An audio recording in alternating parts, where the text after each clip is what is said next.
Assalamualaikum warahmatullahi wabarakatuh.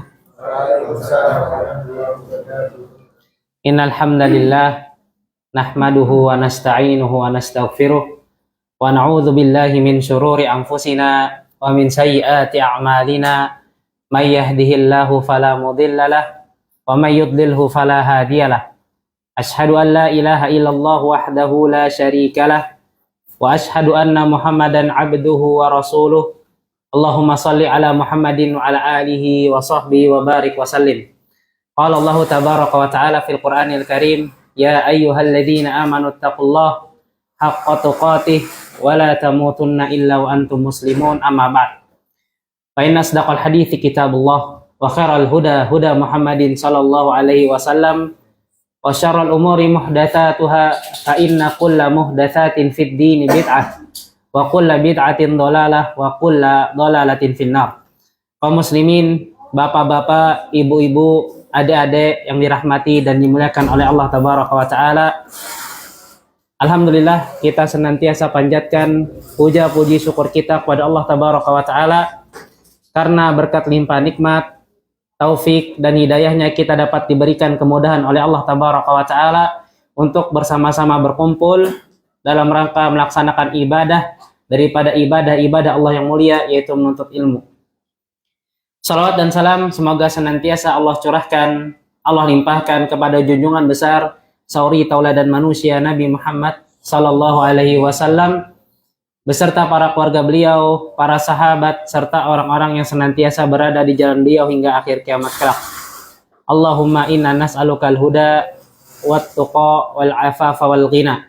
Ya Allah, kami senantiasa meminta kepadamu petunjuk, meminta kepadamu ketakwaan, meminta kepadamu dijaga senantiasa kehormatannya dan senantiasa diberikan kecukupan. Allahumma amin. Insyaallah kita akan membahas suatu kutaib atau kitab kecil yang luar biasa istimewa di kalangan para ulama, luar biasa spesial di kalangan para penuntut ilmu, yaitu adalah sebuah karangan yang spesial yang ditulis oleh Imam Al-Mujaddid Muhammad bin Abdul Wahab bin Sulaiman At-Tamimi rahimahullahu rahmatan wasi'ah.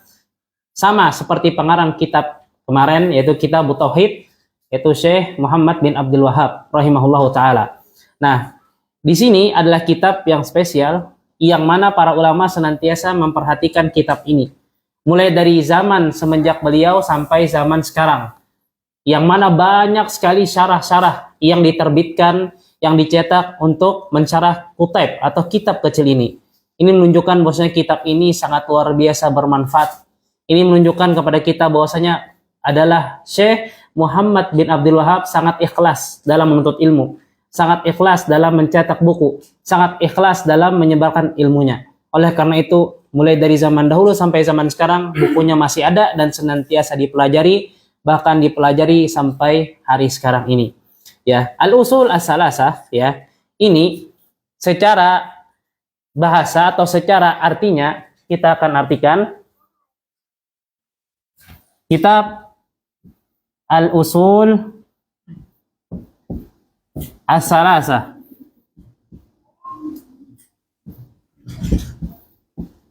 Nah, baik, al-usul ini kalau dalam bahasa Arab adalah jamak dari kata aslun. Apa artinya aslun? Aslun jamaknya usul, yaitu sumber, ya. Sumber. Salasah. Apa arti salasah? 3, ya. Berarti sumber-sumber yang 3. Nah, apa maksud daripada sumber-sumber yang 3, ya? Sumber-sumber yang 3 adalah sumber-sumber yang sangat penting, yang harus dipelajari, yang harus dipahami oleh seorang muslim, ya. Karena sumber yang 3 ini akan ditanya nanti pada hari kita di alam barzakh, ya. Dan ini salah satu sebab Syekh Muhammad bin Shalih Al-Utsaimin, kata para ulama, kenapa beliau mengarang kitab ini Al-Usulus Salasah, sumber yang 3 atau 3 landasan pokok dalam beragama. karena ini akan ditanya pada saat kita di dalam kubur, ya, fitnatul kubur, ya. Yang mana terkenal dengan hadis Barra bin Azib, ya, radhiyallahu anhu, bahwasanya di dalam kisah yang panjang itu, di dalam hadis yang panjang itu, ya, Nabi SAW menceritakan tentang sifat dicabutnya ruh orang beriman dan ruh orang kafir, ya. Bagaimana ceritanya? Singkatnya, tatkala seseorang beriman, ya, diletakkan di dalam kubur, sudah dikuburkan, maka datang kepada mereka malakan, dua malaikat yang akan menanya orang tersebut, ya, atau dikenal dengan istilah fitnatul kubur, ya, yang mana kita juga berlindung dari hal tersebut tatkala kita baca di akhir salat, ya, Allahumma inni a'udzubika min adzabi jahannam min adzabil qabri min fitnatil mahya wal mamati. Aywa, ya, dari fitnah kematian, itu fitnah kubur, ya. Apa itu? 3 pertanyaan yang sangat penting, ya, yang akan dibahas dalam kitab ini, ya. Tatkala didudukan, ya, orang tadi, ya, kemudian ditanya oleh malaikat, "Man rabbuka?" Siapa Tuhan pian? Siapa Tuhanmu? Maka kalau orang beriman mengatakan, "Allahu Rabbi." Tuhanku adalah Allah. "Wa ma dinuk?" Apa agamamu? Maka dijawab oleh orang beriman, "Dinil Islam." Agamaku adalah Islam. Kemudian ditanya lagi, "Wa ma nabiyuk?" Siapa nabi pian? Siapa orang yang diutus kepada buhan pian? Kemudian dijawab lagi, "Nabi Muhammad sallallahu alaihi wasallam." Nabiku adalah Muhammad sallallahu alaihi wasallam. Kemudian ada seruan dari langit yang mengatakan, "Qad shadaqa abdi." Hambaku telah jujur dalam jawabannya. Kemudian fa'afrishuhu bil jannah. Kemudian orang tersebut kuburannya dibukakan, diluaskan dengan pandangan sepanjang mata. Kemudian kuburannya tersebut dibukakan surga, ya, fa'afrishu lahu jannah, dibukakan surga baginya, ya. Kemudian wa'albisuhu minal jannah, dipakaikan dengan pakaian-pakaian surga, ya. Kemudian wa yuwassa muddal basar, dan kuburan tersebut diluaskan oleh Allah sepanjang mata melihat, ya. Ini bagi orang-orang yang beriman, ya. Kalau bisa menjawab 3 pertanyaan yang diutarakan, yang ditanyakan oleh para malaikat, ya. Pertanyaan ini, ya, bisa dijawab bagi orang-orang yang beriman, ya. Bisa dijawab bagi orang-orang yang beriman. Namun tatkala orang tersebut sifatnya kafir, dia tidak beriman kepada Allah dan Rasul-Nya dan agama Islam, maka dijelaskan di redaksi berikutnya, tatkala orang kafir diletakkan di dalam kuburnya, kemudian datang 2 malaikat, ditanya dengan pertanyaan yang sama, "Ma rabbuka?" Siapa Tuhan pian? Ha la adri. Kayak orang bingung, ya. La adri. Kayak orang bingung, gak tahu apakah ini yang dinanti-nanti oleh orang Islam, apakah ini yang dikatakan oleh orang-orang Islam, ya. Mereka terpelongok, terbelangak, ya, tatkala ada kehidupan setelah kehidupan dunia. La adri, ya. Bingung, ya. Maka dia menjawab tidak tahu. Kemudian ditanya lagi, "Wa ma dinuk?" Apa agama pian, ya. Maka jawaban sama, la adri. Ada tahu, ya. Jadi jawabannya sama, ya. Dia terkejut, dia terbelalak matanya, ya. Terheran-heran karena akan ada kehidupan kedua, yaitu di alam barzah, ya. Ditanya lagi pertanyaan ketiga, "Wa ma nabiyyuk?" Siapa nabi pian? La adri. Jawaban yang sama, seperti jawaban orang yang bingung, seperti jawaban orang yang terheran-heran, ya. Kemudian Allah Azza wa Jalla membukakan baginya neraka, ya. Kemudian datang bau neraka tersebut dan ketidaknyamanannya, ya. Kemudian orang tersebut disempitkan kuburnya, ya, dengan sesempit-sempitnya sampai yabsut adla'uhu, sampai hancur, ya, tulang belulangnya. Ini bagi orang-orang yang kafir, ya. Dan ini adalah hak benar. Nanti semua kita akan menjumpai hal tersebut.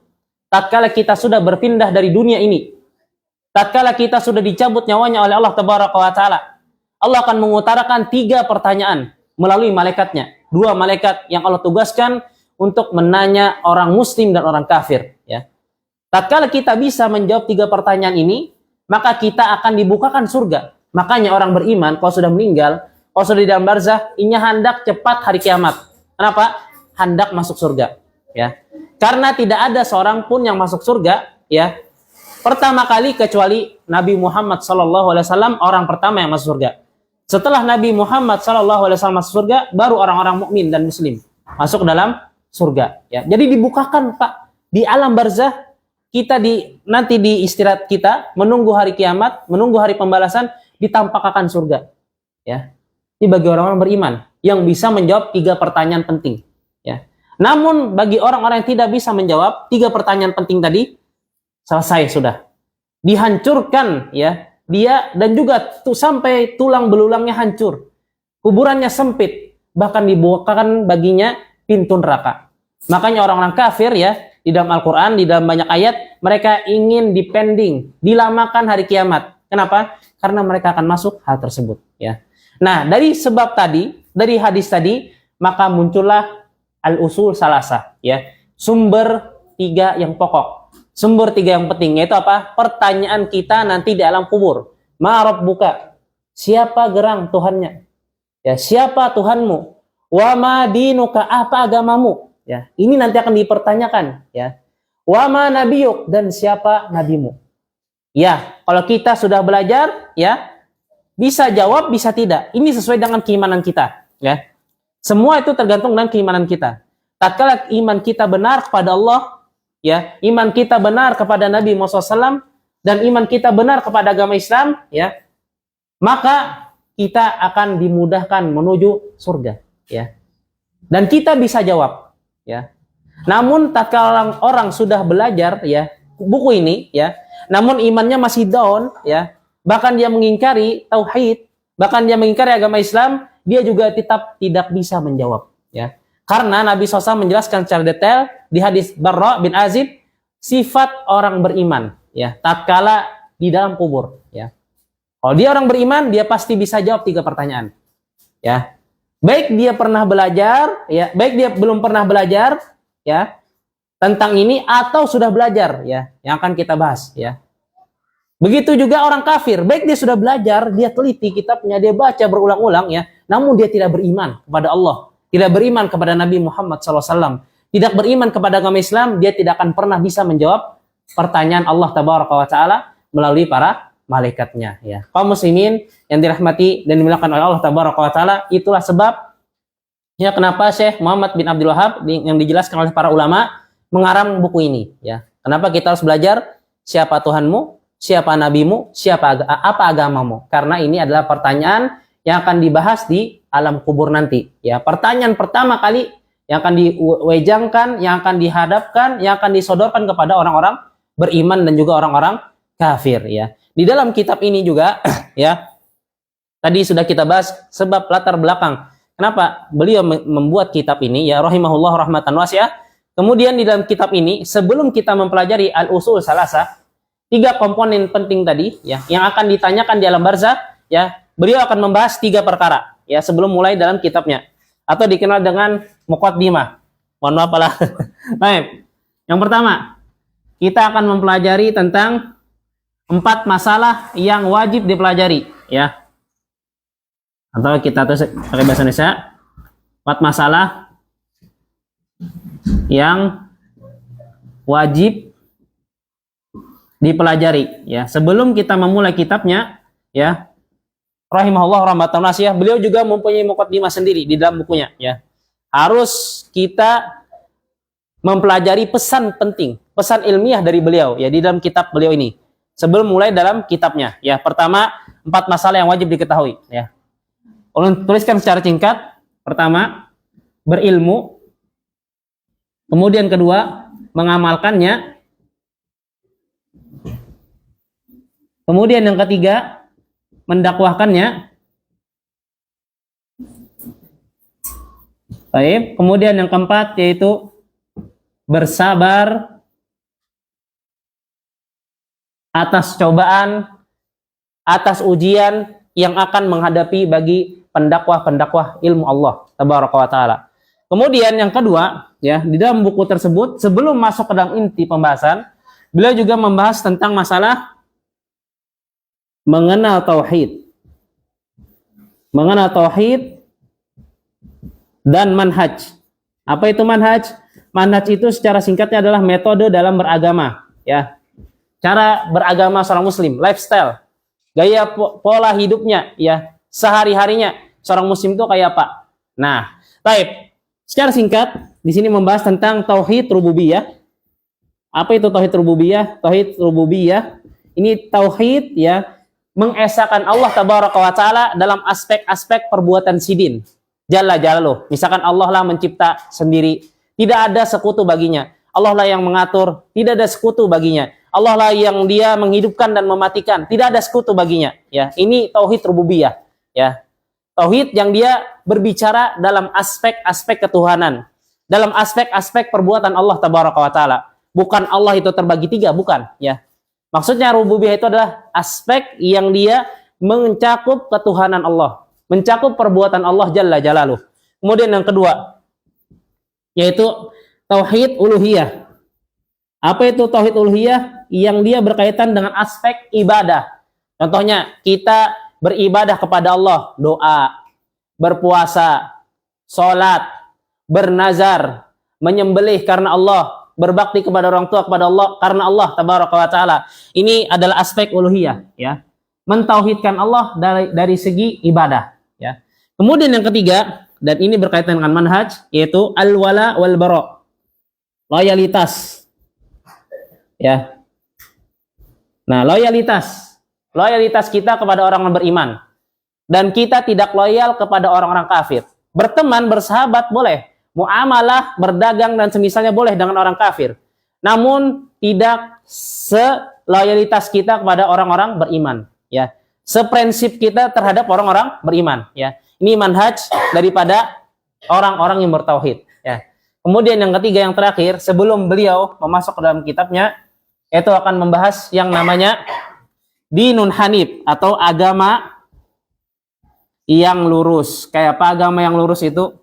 Nah, maka akan dibahas sebelum masuk ke dalam al-usul as-salasah, ya. Jadi nanti insya Allah nanti mungkin per ustadz nanti yang datang, ya, kalau Allah mengizinkan, ya, mungkin nanti sebelum masuk daripada kitab beliau, ya, beliau dimuqaddimahi dengan 3 perkara ini, ya. Mengenal tauhid, 4 masalah yang wajib, kemudian agama yang lurus itu seperti apa, ya. Kaum muslimin yang dirahmati dan dimuliakan oleh Allah tabaraka wa taala, ini adalah muqaddimah yang akan dipelajari dalam kitab Al-Usul Salasah. Kemudian metode beliau dalam penulisan kitab Al-Usul Salasah ini, ya, sumber yang 3 pondasi yang pokok ini, ya, beliau membikin kitab ini dengan cara atau dengan model, dengan konsep soal tanya jawab, ya. Tanya jawab. Misalkan siapa Tuhannya? Jawabannya Allah. Bukan sekedar dengan atau mencukupkan dengan jawaban Allah saja. Namun beliau tambahkan dalilnya, ya. Apa dalilnya kita harus loyal kepada orang beriman, ya. Maka jawabannya ini dan juga dalilnya, ya. Seperti itu. Jadi konsep daripada buku ini adalah pertanyaan dan juga jawabannya, ya. Dan ini adalah salah satu thariqah, ya. Salah satu model yang bagus, ya. Salah satu model yang dia diajarkan di dalam Islam, ya. Dan ini adalah salah satu cara pengajaran, ya. Ngasih soal, ngasih jawaban. Ngasih soal, ngasih jawaban, ya. Yang sering yang kita dapati, ya. Contohnya di dalam hadis, ya. Nabi SAW ditanya, ayul a'mal ahabbu ilallah. Ya Rasul SAW, amalan apa gerang nang paling dicintai Allah, nang paling disukai Allah? Maka Nabi SAW menjawab, ya. Ditanya, yaitu as-salatu ala waktiha, salat sesuai waktunya. Ditanya lagi, tsumma ai, apa gerang lagi ya Rasul? Kemudian Rasul sallallahu alaihi wasallam menjawab, yaitu birrul walidain, bakti kepada orang tua. Pertama salat, kemudian bakti kepada orang tua. Ditanya lagi, tsumma ai, apa lagi ya Rasul? Amalan nang paling dicintai Allah. Kemudian Rasul jawab sallallahu alaihi wasallam, al jihadu fi sabilillah, berjihad di jalan Allah tabaraka wa taala. Nah, banyak sekali model, ya, di dalam hadis dan juga Al-Qur'an bentuknya soalnya tanya jawab, tanya jawab, tanya jawab. Dan inilah yang akan dipakai beliau dalam penulisan kitab Al-Usul As-Salasah, yaitu 3 pondasi yang pokok. Kaum muslimin yang dirahmati dan dimuliakan oleh Allah tabaraka wa taala, ya. Kita sudah membahas sedikit tentang kitabnya, ya. Maka kita akan masuk ke dalam tulisan beliau atau matan isi daripada kitabnya, ya. Di sini dijelaskan, ya, qala al-muallif rahimahullahu rahmatan wasi'ah, berkata penulis yang semoga Allah rahmatinya dengan rahmat yang luas, Bismillahirrahmanirrahim. I'lam rahimakallah annahu yajibu alaina ta'allumu arba'i masail.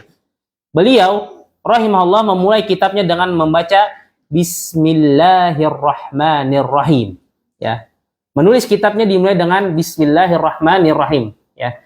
Nah, kenapa beliau memulai kitabnya dengan Bismillahirrahmanirrahim? Karena ini sangat penting ya. Ta'asiyan bil Quran wa ta'asiyan bi sunnati Rasul sallallahu alaihi wasallam. Beliau mengikuti cara Al-Quran ya. Seluruh surah di dalam Al-Quran ya, tidaklah dimulai surahnya kecuali dengan basmalah, Bismillahirrahmanirrahim. Kecuali satu surah, itu surah Bara'ah ya, Al-Bara'ah. Itu tidak memakai bismillah, langsung inti surah.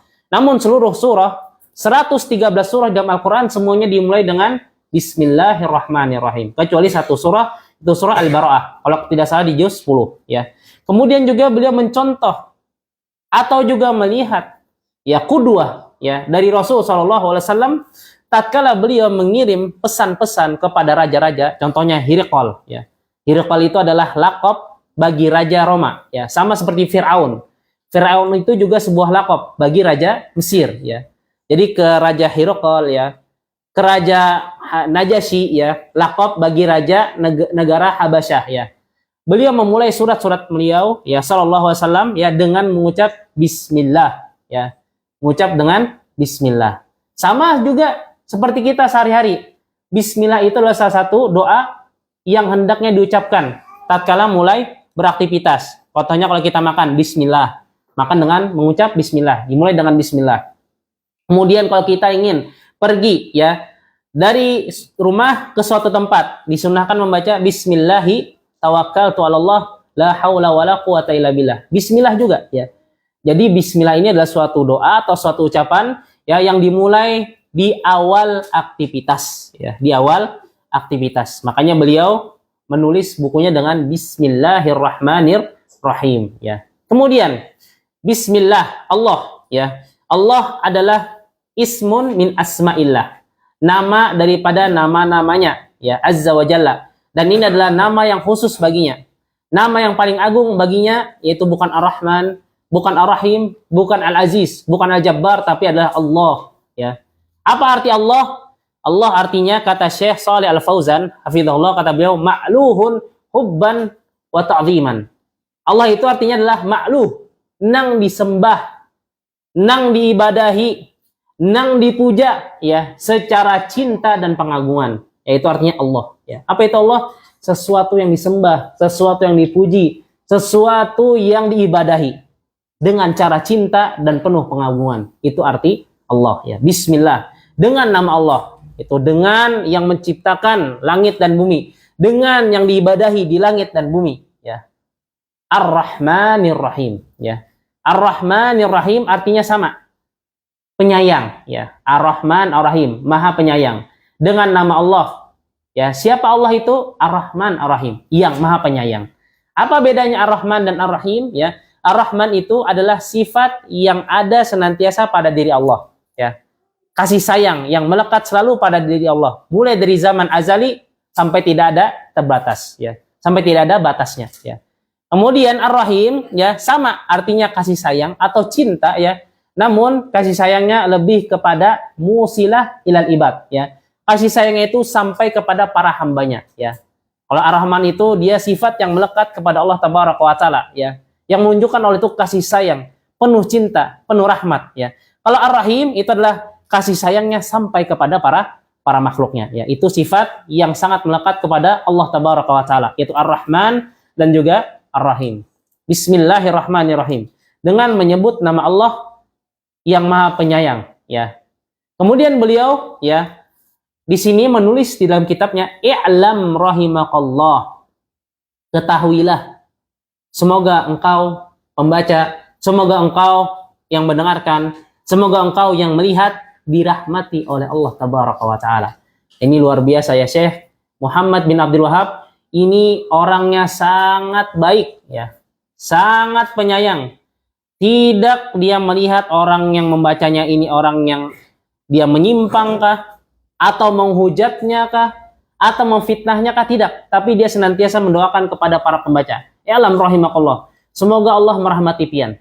Ya, ini menunjukkan bahwasanya beliau adalah orang yang baik serta senantiasa mendoakan orang muslimin. Ini adalah bantahan ya atau juga kekeliruan orang-orang yang mengatakan Syekh Muhammad bin Abdul Wahab itu adalah orang yang ekstrim ya. Orang yang suka mengkafirkan ya. Orang yang suka dia mencela dan segala macam. Tidak ya. Kalau kita baca bukunya ya, maka kita akan tahu siapa jati dirinya ya. Bila kita pelajari apa yang dia tulis, maka kita akan tahu mengenal sosok beliau rahimahullah rahmatan wasi'ah ya. Namun karena luar biasa fitnah yang terjadi ya di zaman sekarang, bahkan di zaman beliau ya, makanya beliau adalah orang yang difitnah begitu banyak ya. Maka kata Imam Syafi'i rahimahullah pernah mengatakan sesuai maknanya ya, yang paling banyak kena fitnah ya itu adalah orang yang dia paling istiqomah ya dalam agama ya. Kena fitnah, kena ujian ya, kena cobaan ya. Itulah orang yang kokoh di dalam agama. Kita lihat para nabi dan rasul. Apakah hidupnya lurus? Tidak. Dia difitnah ya, dia diumpat ya, dicela, dilukai, bahkan mau dibunuh ya. Sebagian rasul dan juga nabi bahkan sampai dibunuh seperti Nabi Ilyas dan Ilyasa, dibunuh oleh kaum Yahudi ya. Ini menunjukkan bahwa semakin berat ya derajat keimanan seseorang di sisi Allah Tabaraka wa taala, maka ujiannya semakin besar ya. Begitu juga kepada Syekh Muhammad bin Abdul Wahab. Ya, kitab ini luar biasa, dipelajari di mana-mana. Bahkan ulun tanya ke kawan ulun yang hidupnya di Britania ya di Inggris ya, kawan yang dulu belajar di di Jamiah Islamiyah di Universitas Islam Madinah, mereka juga mengkaji kitab ini ya. Ini luar biasa keberkahan ilmu beliau ya. Luar biasa berapa banyak pahala yang beliau dapatkan ya.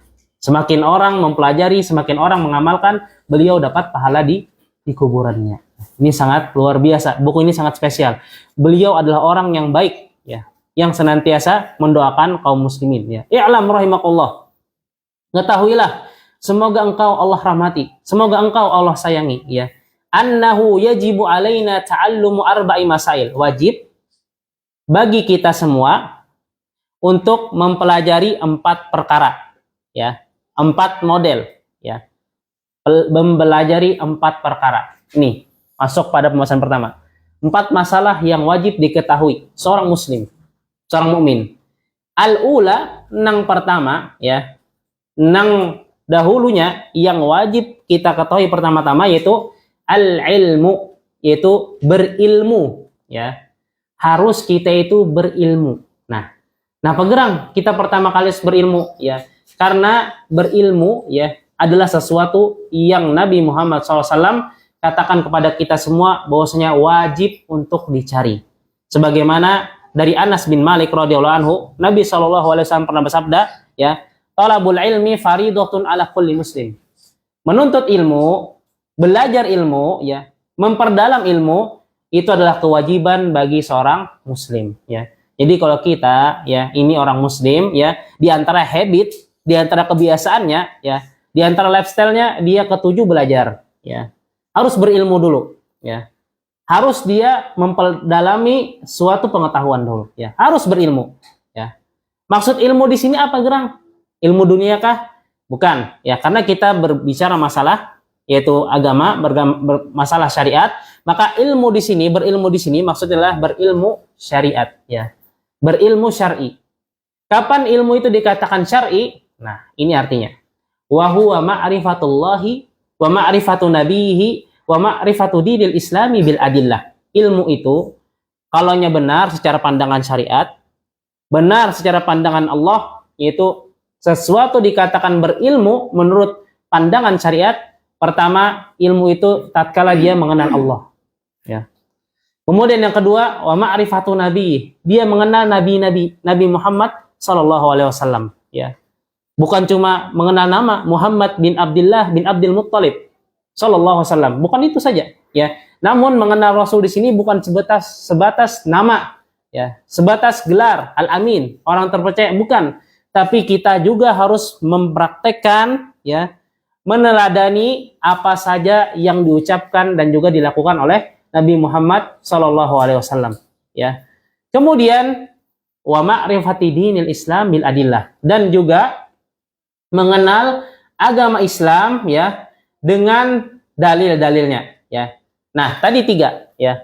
harus diketahui ilmu itu dikatakan ilmu tatkala dia mencakup 3 perkara. Ulun hapuslah. Baik. Sebelah sini.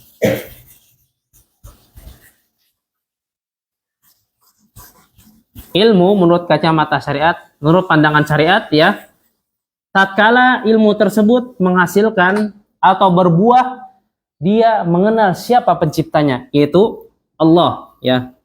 Al-ilmu ya, ilmu. Ilmu bisa dikatakan secara pandangan syariat, dia ilmu yang benar ya, dia ilmu yang hakikat, dia ilmu yang pasti ya. Dia adalah mengenal Allah, ilmu yang bisa menghantarkan seseorang kepada mengenal siapa Tuhannya ya, siapa Allah tabaraka wa taala ya. Dan ilmu pertama ini ya diketahui dengan banyak cara atau dua model yang dijelaskan oleh para ulama, yaitu dari ma'rifatullah bi adillah syar'iyah, dalil-dalil syar'i ya. Nah, mengenal Allah ya, mengenal siapa penciptanya. Apa dalilnya? Ya. Wallahu alladzi khalaqas samawati wal ardh. Allah lah yang menciptakan langit dan bumi, ya. Di dalam surah yang lain, Qul huwallahu ahad. Katakanlah Allah itu yang esa, ya. Allahus samad, dialah tempat bergantung segala macam hal, ya. Kita tahu dari dalil-dalil syar'i, ya, dalil-dalil secara syariat, ya, Allah itu adalah Tuhan, ya. Kemudian mengenal Allah juga dengan cara yang kedua, yaitu dengan cara dalil kauni. Apa itu dalil kauni? Mentadabburi ciptaannya.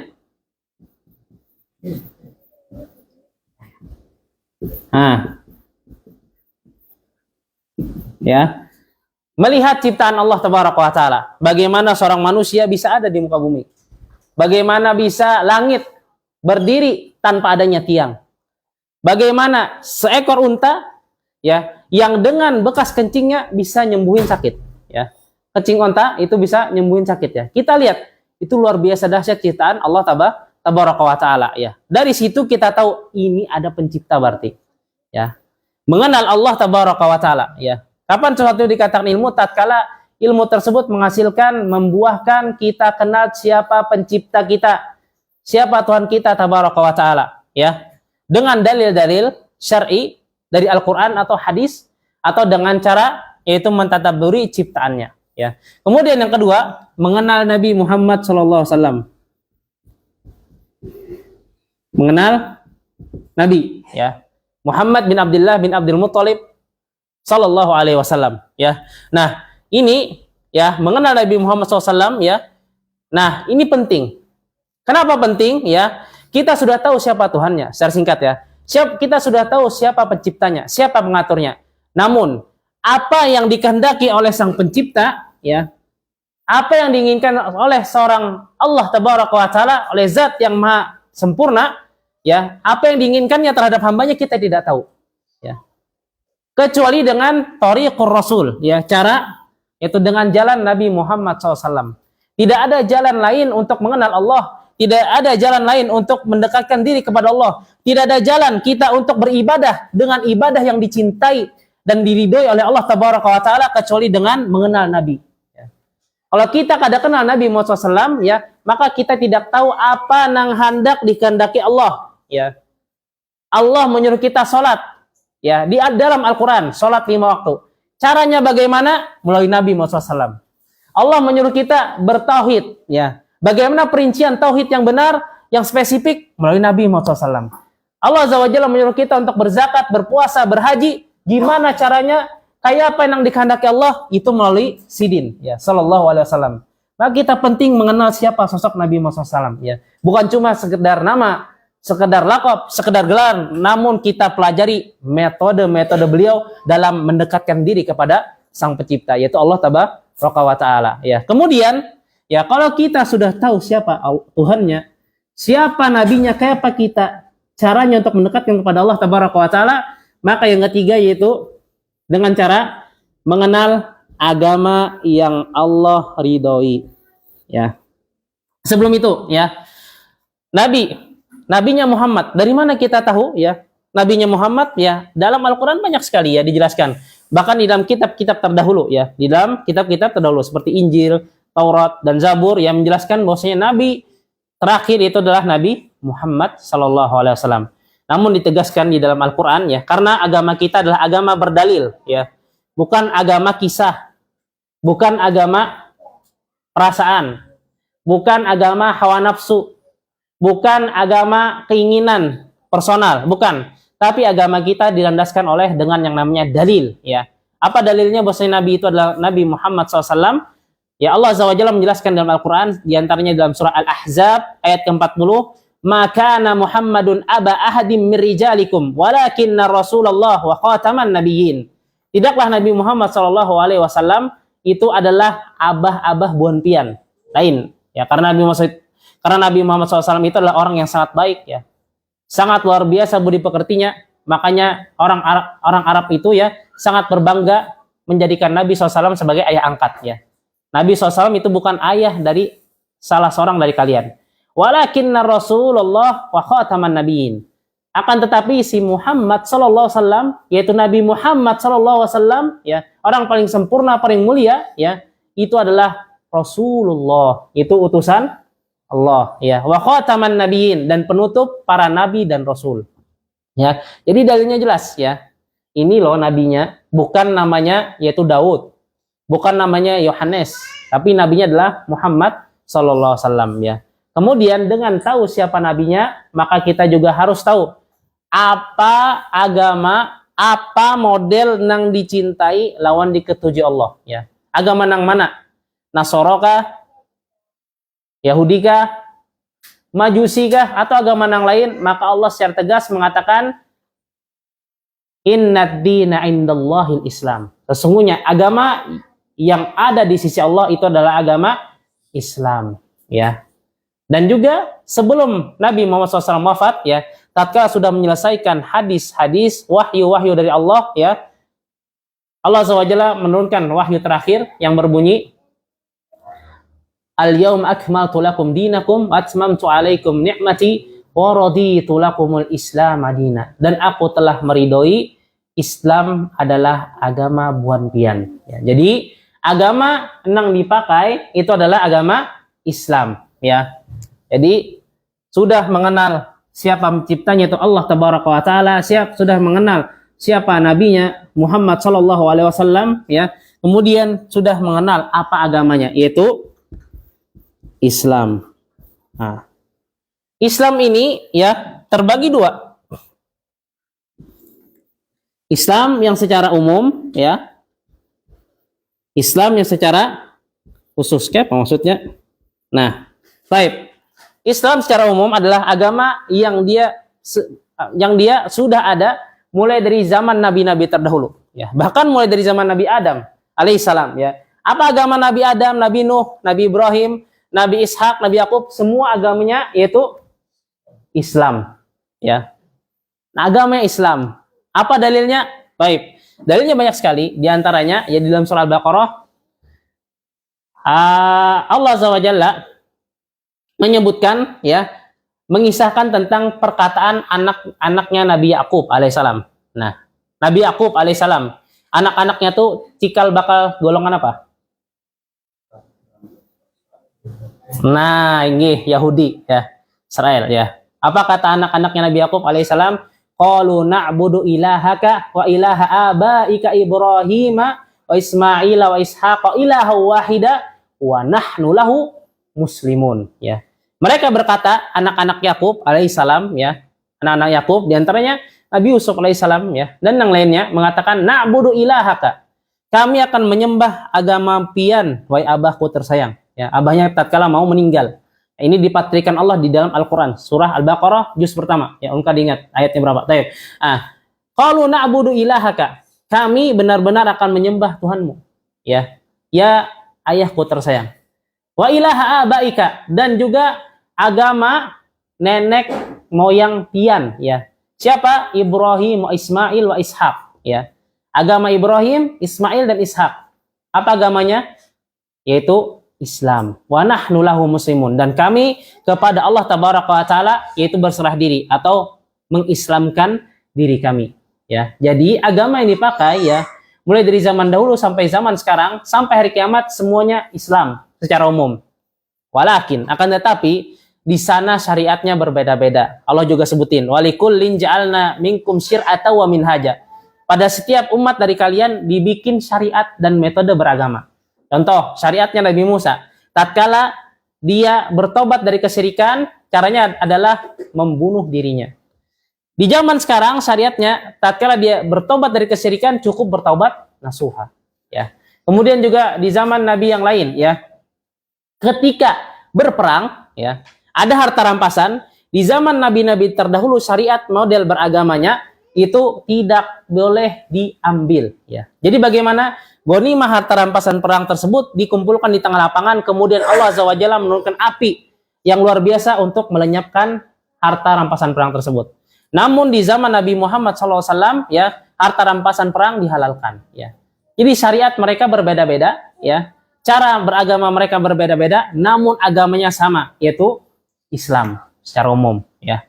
Apa secara khususnya? Nah, maksud secara khusus, ya, menjelaskan di sini secara singkat, mohon maaf Pak.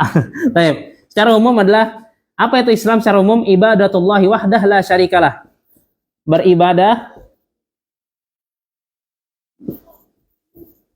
Beribadah kepada Allah Jalla Jalaluh saja, ya, tanpa syirik, la syarikalah. Tanpa syirik. Baik.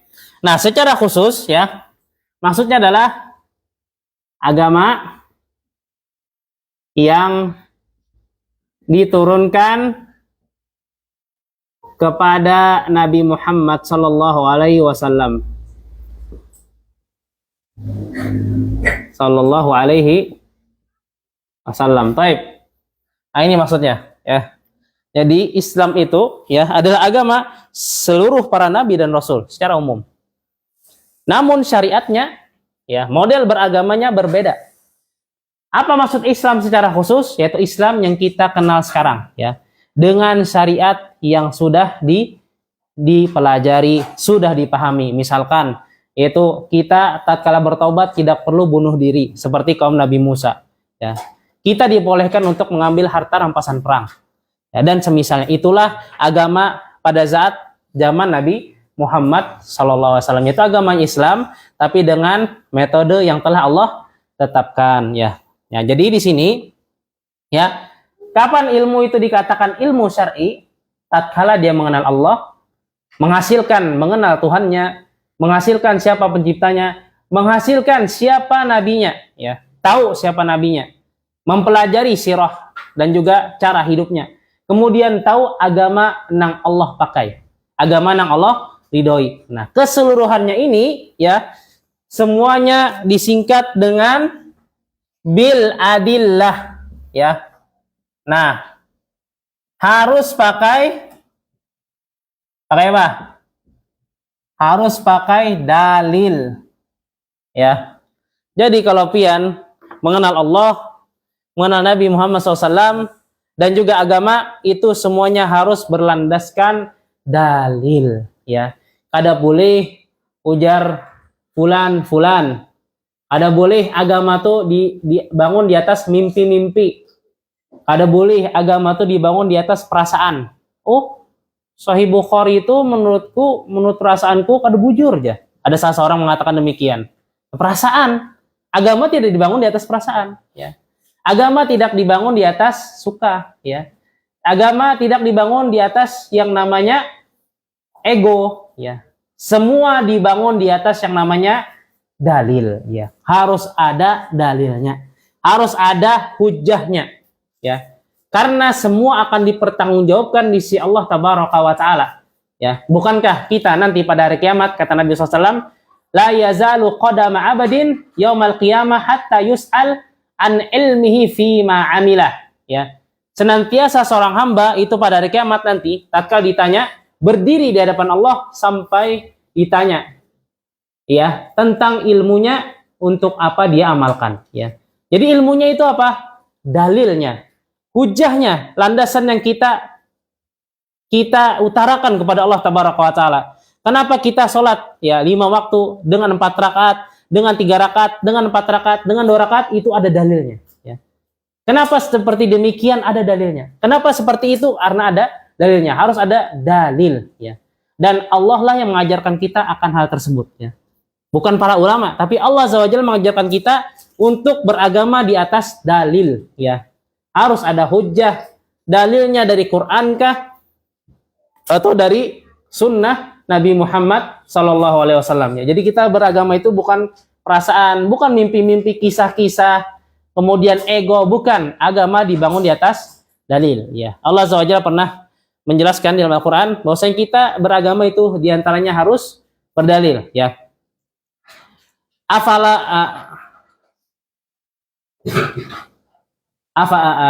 Langsung ke ayatnya ya. In hiya illa asma'un sammaitumuha antum wa aba'ukum ma anzalallahu biha min sultan. Ya. Iyattabi'una illa dhanna wa ma tahwal anfus. Baik. Artinya ya, sesungguhnya nama-nama Lata, Uzza, wal Manah ya, sesembahan Quraisy, sesembahan orang-orang musyrik zaman Nabi SAW ya, Lata, Uzza dan Manah ya, itu adalah nama-nama ya, ngaran-ngaran nang buhan pian galari ya, buhan pian galari dan juga nenek-nenek moyang pian ke atas. Ma anzalallahu biha min sultan. Allah Azza wa Jalla tidak menurunkan sultan. Ya, apa sultan di sini kata para ulama? Itu salah satunya Imam Al-Qurtubi rahimahullah, sultan adalah hujjah. Ma anzalallahu biha min hujjah. Allah Azza wa Jalla tidak menurunkan hujjah. Allah Azza wa Jalla tidak menurunkan dalil akan pembenaran hal tersebut ya. Maka mafhum mukhalafahnya, pemahaman terbaliknya, jikalau Allah menurunkan dalil, ya, menurunkan hujah atas apa yang kalian sebut Lata, Mana, Lata, Uzza, wal Manah, ya, kalau ada dalilnya maka itu dibolehkan. Namun di sini tidak ada dalil. Allah membenarkan akan perbuatan kaum musyrik. Maka diambil dari ayat ini bahwasanya tatkala seseorang beragama, berakidah, ya, mengetahui halal dan haram, harus ada dalil, ya, harus ada yang namanya dalil ya, baik di dalam Al-Quran maupun as-sunnah. Jadi kita kalau hanya ingin dikatakan berilmu dengan benar ya, menghasilkan mengetahui Allah, menghasilkan yaitu mengikuti Nabi Muhammad SAW, menghasilkan agama yang diridhoi oleh Allah yaitu Islam. Semua itu harus dengan dalil. Maka itulah yang disebut dengan ilmu ya. Kaum muslimin yang dirahmati dan yang dimuliakan oleh Allah Tabaraka wa Ta'ala, yang pertama kata beliau berilmu atau ilmu ya. Maka kita telah ketahui bersama bahwasanya berilmu harus dia menghasilkan 3 buah landasan ya. Yang mana hal tersebut adalah sesuatu yang wajib untuk diketahui tadi ya, yang sebelumnya. Wajib untuk diketahui. 4 perkara yang wajib diketahui yaitu adalah seseorang harus berilmu ya. Harus dia memiliki ilmunya ya.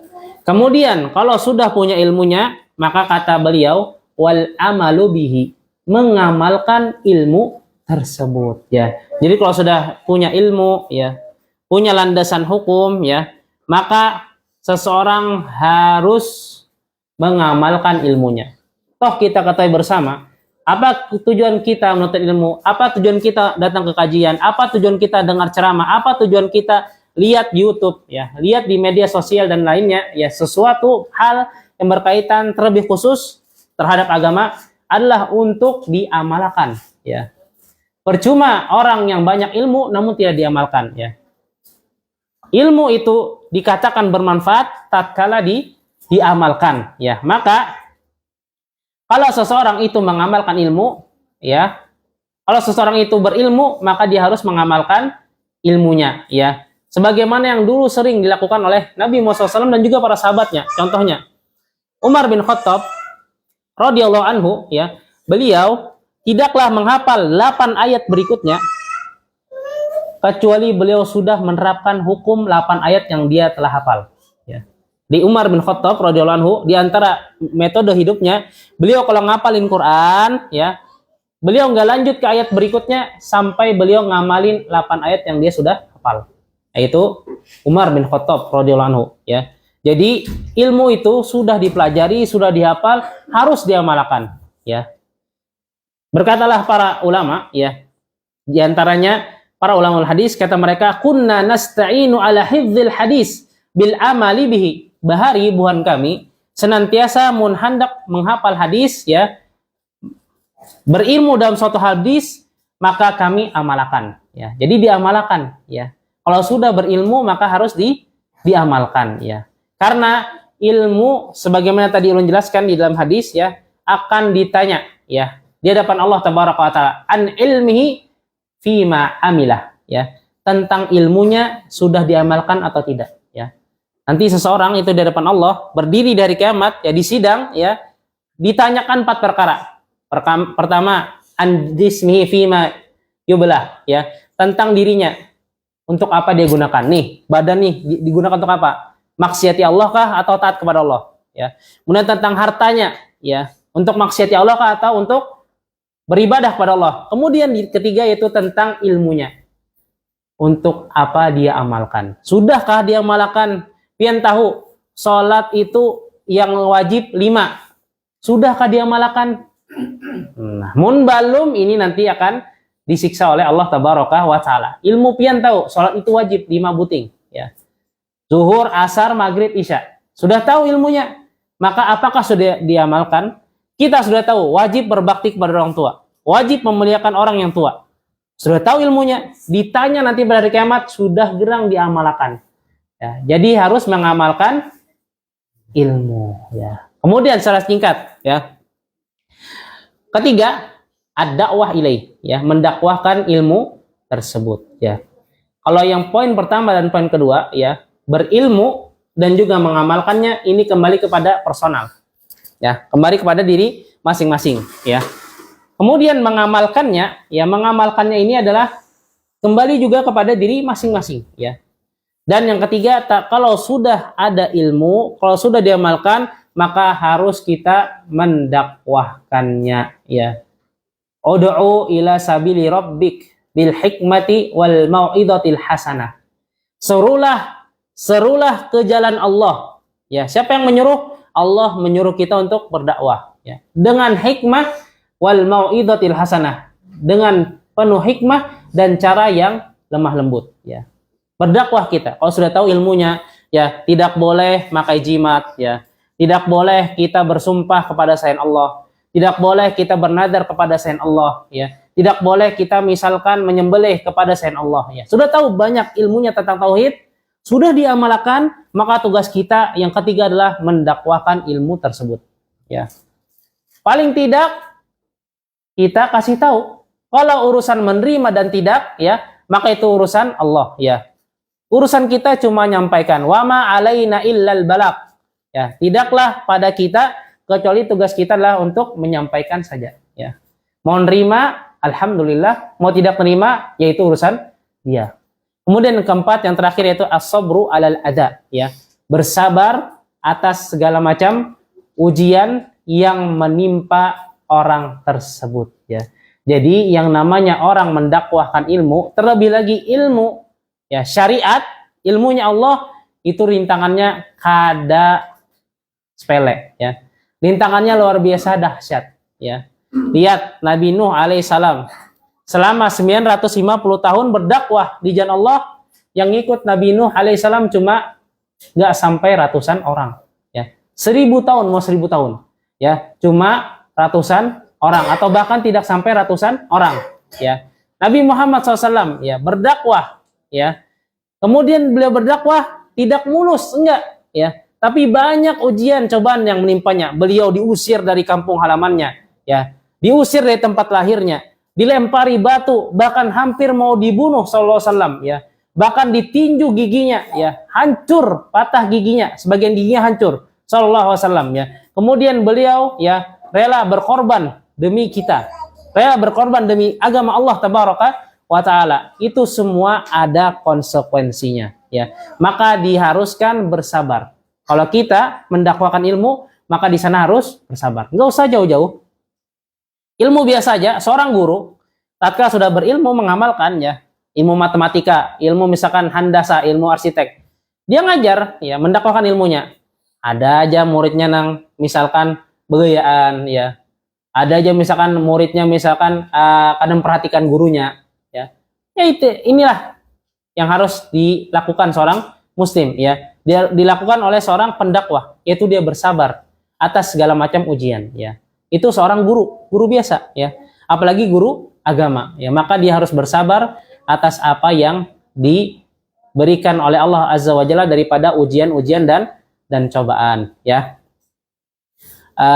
Mungkin di sini kita akan lanjut, ya. Apa dalil daripada 4 yang itu? Berilmu, mengamalkan, dan juga mendakwahkan, kemudian bersabar atas ujian yang diberikan kepada orang tersebut. Dalilnya adalah surah Al-Asr, ya. Wal asr innal insana lafi khusr illa alladziina amanu wa 'amilus shalihat wa tawasaw bil haqqi wa tawasaw bis sabr, ya. Kata Allah Azza wa Jalla, wal asr, demi masa, demi waktu. Innal insana lafi khusr. Sesungguhnya manusia benar-benar berada dalam kerugian, semua manusia.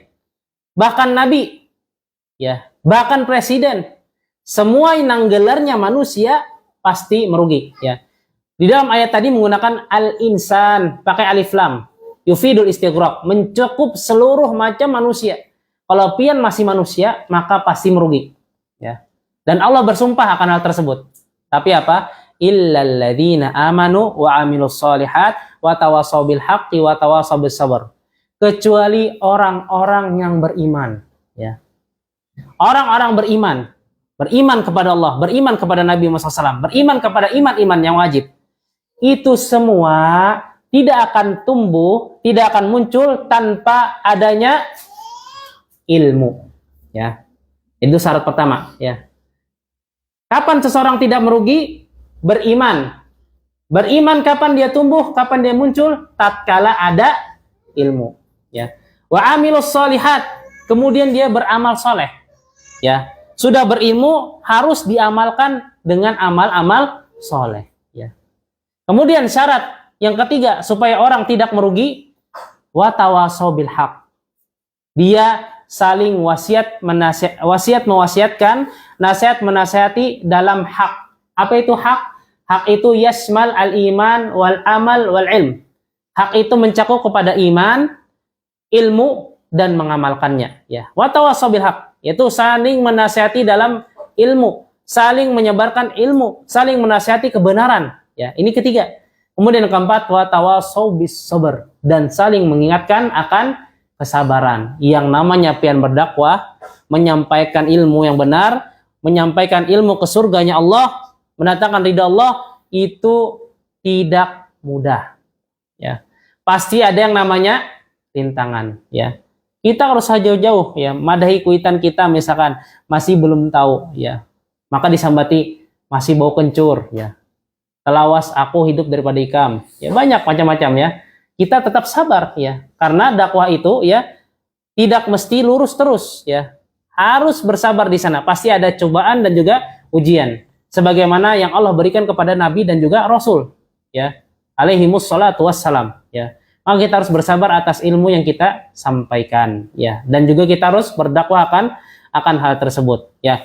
Maka tatkala kita berilmu, mengamalkan ilmu kita, kemudian kita mendakwahkan ilmu kita, dan yang terakhir yaitu bersabar atas ilmu yang kita sampaikan, maka ini semua adalah sebab keberuntungan, sebab kesuksesan. Kenapa? Allah mengatakan innal insana lafi khusr.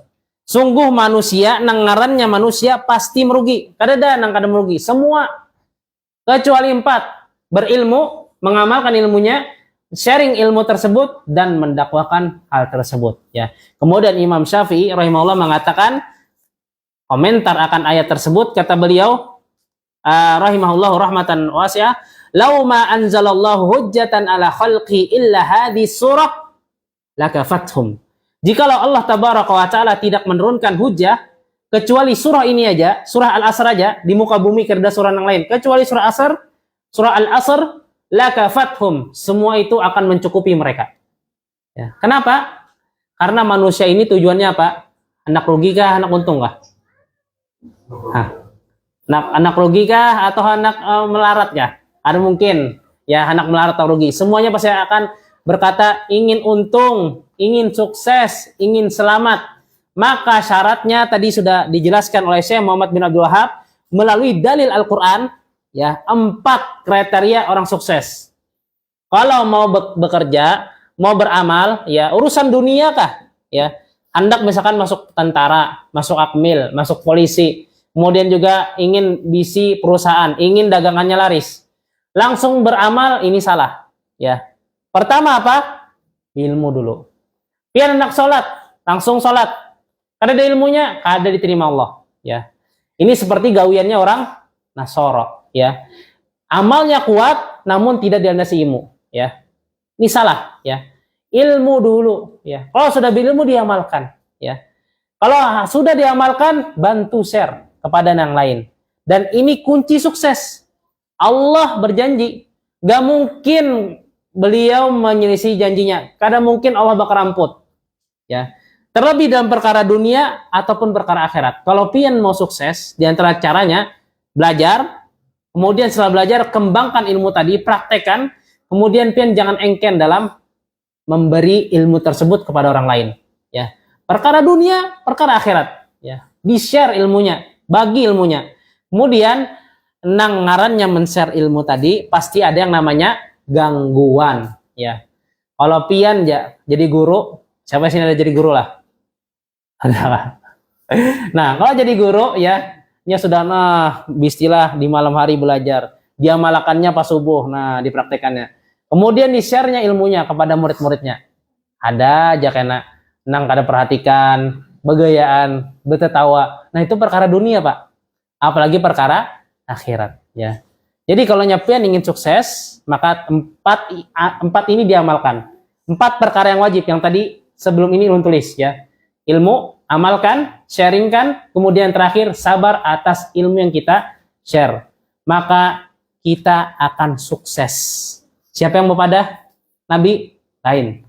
Allah Azza wa Jalla. Ya. Sukses perkara akhirat, juga sukses dalam perkara dunia. Kalau hendak kita bertumbuh, ya, berkembang, segala macam keberkahan, jangan engken memberikan ilmu. Ya, jangan engken memberikan ilmu. Maka tatkala kita mengamalkan 4 tadi, kita akan masuk ke dalam orang-orang yang sukses yang Allah janjikan melalui surah Al-Asr. Walaupun ini aja kata Imam Syafi'i rahimahullah diturunkan di muka bumi kerja surah Al-Baqarah, Al-Fatihah kerja juga, An-Nas kerja juga, surah Al-Asr aja yang turun lakafathum, cukup. Kenapa? Karena surah Al-Asr pendek namun mencakup perkara yang sangat dahsyat bagi kehidupan. Ya, sukses diperoleh dengan 4 hal. Ilmu, amalkan, sharingkan, dan bersabar atas yang kita sampaikan kepada orang lain. Mungkin sampai di sini yang bisa ulun sampaikan, ya. Maka kita sudah menyelesaikan yang pertama, yaitu apa? 4 perkara yang wajib dipelajari seorang muslim, ya. Mungkin akan disambung oleh ustadz yang lainnya, ya. Sebelum itu, menutup dengan perkataan Imam Bukhari dalam kitabnya di sini, ya. Kata beliau, ya. Beliau mengatakan, qala Imam Bukhari rahimahullahu taala, babul ilmi qabla al-qauli wal amal. Bab berilmu sebelum berucap dan bertindak, ya. Berilmu dulu sebelum berucap dan bertindak. Apa dalilnya? Fa'lam annahu la ilaha illallah wastaghfir li dzambik. Ya, apa dalilnya? Ketahuilah, belajarlah bahwasanya tidak ada Tuhan yang berhak disembah kecuali Allah. Tidak ada Tuhan yang benar disembah kecuali Allah, wastaghfir li dzambik. Kemudian beristighfar, minta ampun kepadanya. Nah, dalam ayat tadi Allah mengajarkan kepada kita fa'lam, belajar dahulu. Belajar dahulu. Kemudian apa? Wastaghfir li dzambik. Minta ampun kepada Allah. Jadi pertama kali yang harus dimulai adalah al-ilmu qabla al-qaul al-amal. Kita harus berilmu dulu sebelum yang namanya beramal dan berucap. Ya, jadi di dalam kehidupan kita hendaklah semua perbuatan baik perkara akhirat dan juga dunia landasi semua dengan ilmu. Baru setelah berilmu kita praktekkan dan diamalkan. Nah, ada yang ditanyakan? Baik. Kalau tidak ada, kita cukupkan. Allahumma inna nas'aluka antamunna lana at-taufiqa wal amal as-salih wal ilman nafi' bima turdihi tabaraka wa ta'ala. Ya Allah, kami meminta kepadamu diberikan karunia taufik, dimudahkan segala macam urusannya, diberikan olehmu ya Allah itu amal-amal yang saleh, dan juga diberikan ya Allah darimu ilmu-ilmu yang bermanfaat yang Engkau cinta dan Engkau ridhoi.